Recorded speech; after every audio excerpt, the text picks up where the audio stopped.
நீங்கள் பார்த்து கொண்டிருப்பது ஆம்ஸ்டாங் டிவி.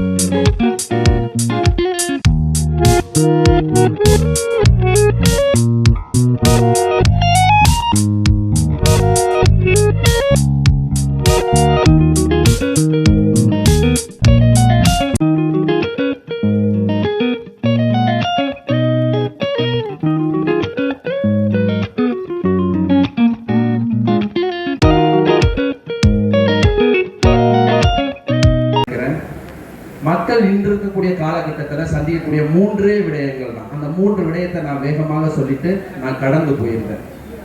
ஏன்னா அடுத்தடுத்து நிறைய நபர்கள் பேச வேண்டியிருக்கு. நான் அந்த பாராட்டு வரவேற்பு இதெல்லாம் பேசி நேரத்தை விரயம் பண்ண வீணாக்கள்.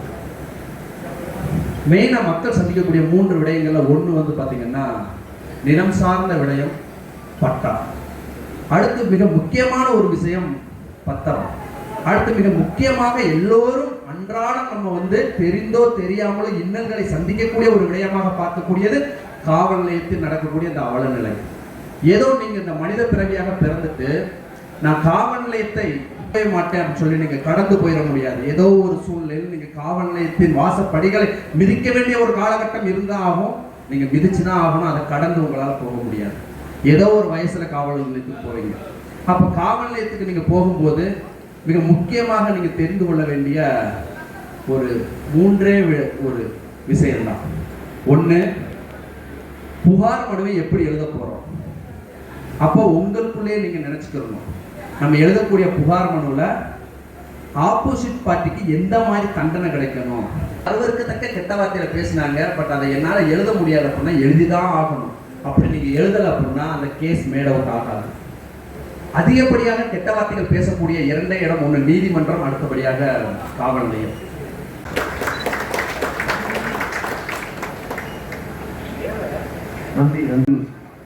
காஞ்சனா சுதாகர் அண்ணன் அவர்களுக்கு தொழிலதிபர் ஆர்.எம். சேகர் அவர்கள் பொன்னாடை போட்டி கௌரவிப்பார்கள். மகளிர் காங்கிரஸ் சார்பாக வேல்வழி அவர்கள் அண்ணன் அவர்களுக்கு சுதாகர் அண்ணனுக்கு பொன்னாடை போட்டுவார்கள்.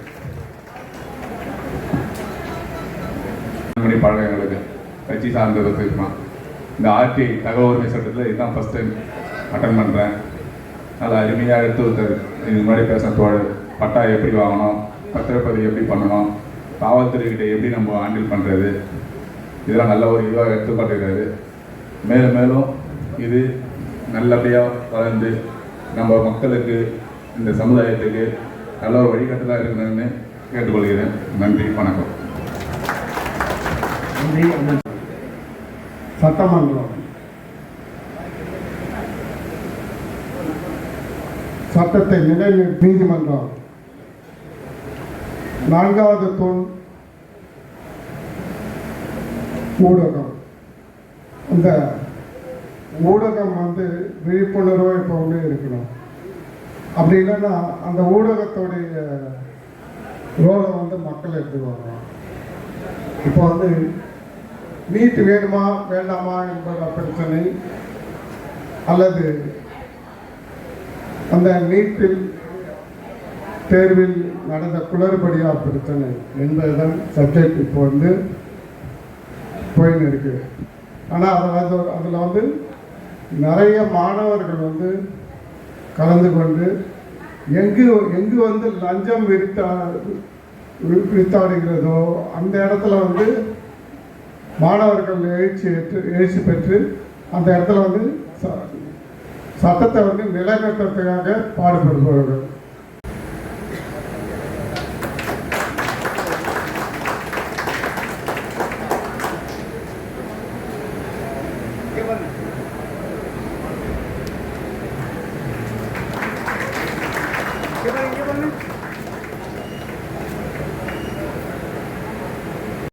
பாதிக்கப்பட்டு ஜெயிக்க வேண்டிய வழக்கு தோற்கப்படுகிறதுனால நானே என்னுடைய லாக்டவுன் வந்து எனக்கு சில புத்தகங்கள் படித்து வழக்கு வந்து உயர்நீதிமன்றத்தில் நானே வழக்கு நடத்திட்டு இருக்கேன்.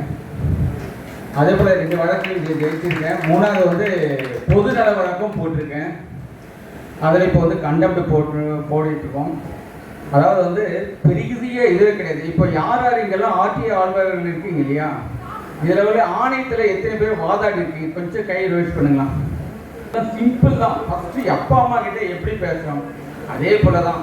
ட்ரெஸ் கோட் வந்து நம்ம நீட்டாக போனால் போதும், ஒரு ட்ரெஸ் கோட் இருக்கணும். அதே போல் நம்மளுக்கு வந்து சட்டம் தெரியுங்கன்றது அவசியமே கிடையாது.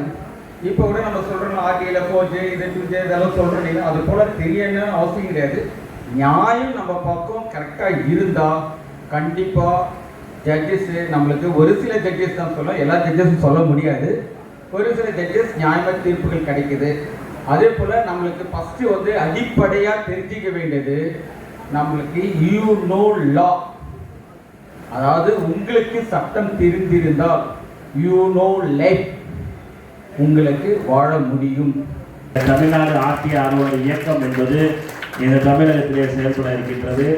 உங்கள் அனைவருடைய கரவொலியோடு இந்த அமைப்பினுடைய லோகோ, இந்த லோகோவை நீங்கள் எங்கே பார்த்தாலும் இனிமேல் இது நாங்கள் தான் அப்படின்னு தெரிஞ்சுக்கோங்க. ரொம்ப மகிழ்ச்சி, ரொம்ப மகிழ்ச்சி. வெளியிட்ட அனைவருக்கும் எங்களுடைய இதயம் கணிந்த வாழ்த்துக்களோடு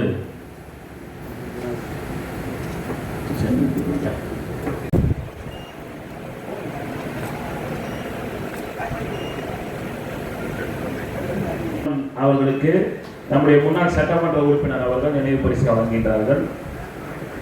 கொடுங்க கொடுங்க.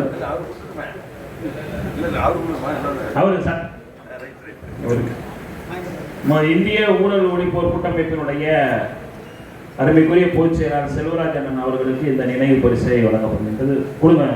அவர்களுக்கு இந்த நினைவு பரிசை நம்முடைய முன்னாள் சட்டமன்ற உறுப்பினர் அவர்கள் வழங்குகின்றார்கள். வழக்காடி சமூக சேவகர் அன்பு சகோதரர் ஆதவன் பாலாஜி அவர்களுக்கு இந்த நினைவு பரிசை கொடுங்க சார். அவர்களுக்கு இந்த நினைவு பரிசை நம்முடைய முன்னாள் சட்டமன்ற உறுப்பினர் அவர்கள் கொடுத்தாங்க. திருவள்ளூர் மாவட்டத்தினுடைய பொதுமக்கள் அனைவரும் நமக்கு ஆர்டிஐ ஆர்வலர் இயக்கத்துக்கு தராங்க. அதை பெற்றுக்கொள்ளும்படி அன்போடு கேட்டுக்கொள்கிறேன். டிஷர்ட் போட்டுருக்க எல்லாரும் போய் வாங்கிக்கோங்க. ரைட்.